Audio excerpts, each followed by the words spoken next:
গান্ধী ময়দানত পুৰণি পেঞ্চন ব্যৱস্থা বাহাল কৰাৰ দাবীত বঙাইগাঁও জিলা কৰ্মচাৰী পৰিষদ উদ্যোগত প্ৰতিবাদী সভা অনুষ্ঠিত। সদৌ অসম কৰ্মচাৰী পৰিষদৰ আহ্বান মৰ্মে আজি বঙাইগাঁও গান্ধী ময়দানত পুৰণি পেঞ্চন ব্যৱস্থা বাহাল কৰাৰ লগতে বিভিন্ন দাবীৰ সমৰ্থনত বঙাইগাঁও জিলা কৰ্মচাৰী পৰিষদ আৰু জিলা মাধ্যমিক শিক্ষক আৰু কৰ্মচাৰী সংস্থাৰ উদ্যোগত প্ৰতিবাদী সভা অনুষ্ঠিত হয়।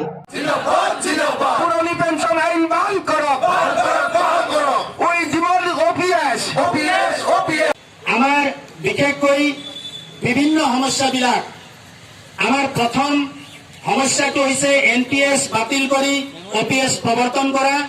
এনেকৈ বিভিন্ন সময়ত আমালোকৰ সমস্যাবিলাক যিবিলাক আছে, আমাৰ যি চিকিৎসা সেৱা এই বস্তু আজি দীৰ্ঘদিনৰ পৰা আমাৰ হোৱা নাই। আৰ্জিত ছুটি 30 দিনলৈ বৃদ্ধি কৰাৰ বাবে আমি কেইবাবাৰো চৰকাৰৰ ওচৰত দৃষ্টিগোচৰ কৰিছোঁ। সদৌ অসম কৰ্মচাৰী পৰিষদৰ আহ্বান মতে আজি আমি বঙাইগাঁও জিলা কৰ্মচাৰী পৰিষদে বঙাইগাঁৱৰ এই গান্ধী ময়দানত অৱস্থান ধৰ্মঘট আমি অনুষ্ঠিত কৰিছোঁ।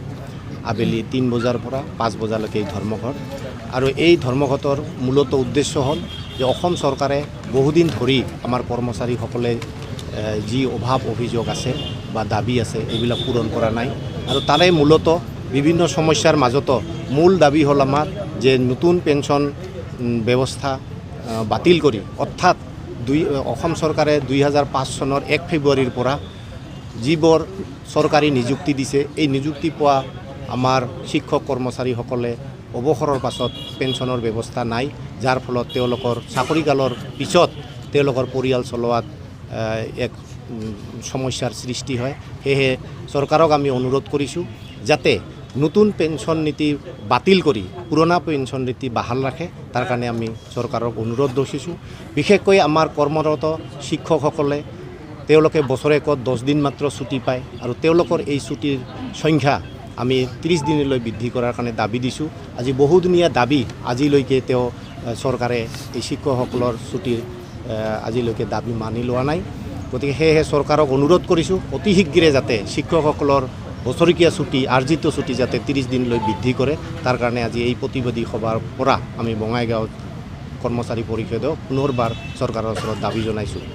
ইয়াৰ লগতে আপোনালোকে জানে যে অসমত এটা শিক্ষা ব্যৱস্থাত কেৰণ লগা হৈছে, চৰকাৰী শিক্ষা ব্যৱস্থা আমি বেমেজালিত দেখিছোঁ। গতিকে সেয়েহে চৰকাৰী শিক্ষা ব্যৱস্থাৰ প্ৰতি লক্ষ্য ৰাখি যিসকল শিক্ষক আজি টিউটৰ হিচাপে কাম কৰি আছে, কণ্টেক্সুৱেল হিচাপে কাম কৰি আছে, তেওঁলোকৰ চাকৰি ৰেগুলাৰ কৰাৰ ব্যৱস্থা কৰক।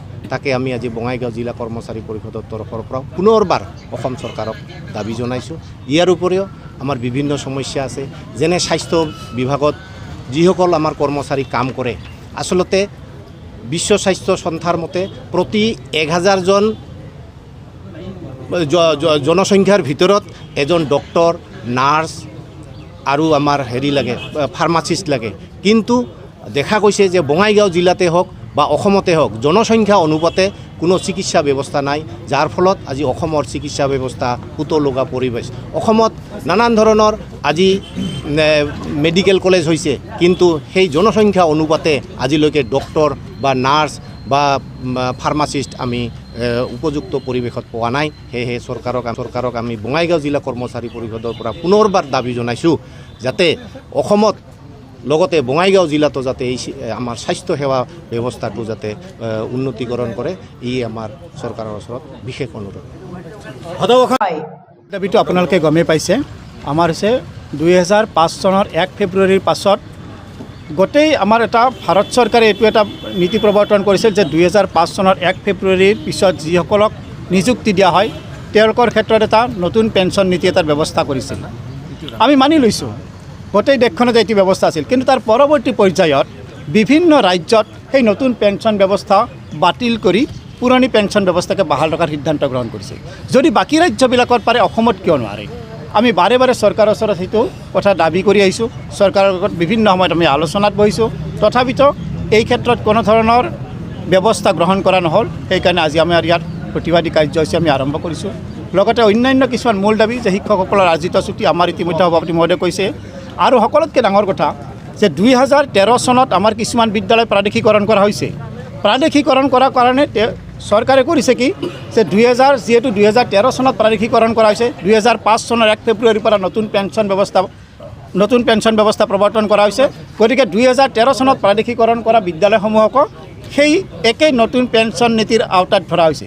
কিন্তু তেওঁলোকে নিযুক্তি লাভ কৰিছে সেই বিদ্যালয়খনত 2005 চনৰ বহু আগতে 2000 চনৰো আগতে কিছুমানে 1992 1980 চনতে তেওঁলোকে নিযুক্তি লাভ কৰিছিল। গতিকে সেইসকল শিক্ষক কৰ্মচাৰীক 2005 চনৰ নতুন পেঞ্চন নীতিৰ আওতাত ধৰাৰ কোনো যুক্তি থাকিব নোৱাৰে। আমি সেইটো কেতিয়াও মানি নলওঁ।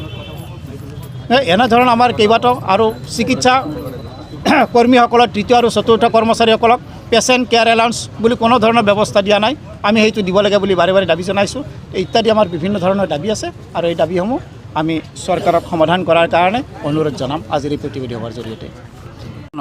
OBB শিক্ষক সন্থা মানে আমাৰ গঠন হৈছিল। তাৰ কাৰণটো হ'ল যে OBB শিক্ষকসকলক 2001 চনত যিহেতু নিযুক্তি দিয়া হ'ল, কিন্তু আমি এতিয়াও নতুন পেঞ্চন আঁচনিত আমাক ভৰোৱা হৈছে। কিয় আমাৰতো 2005 চনৰ পিছতহে হেৰি আছিল।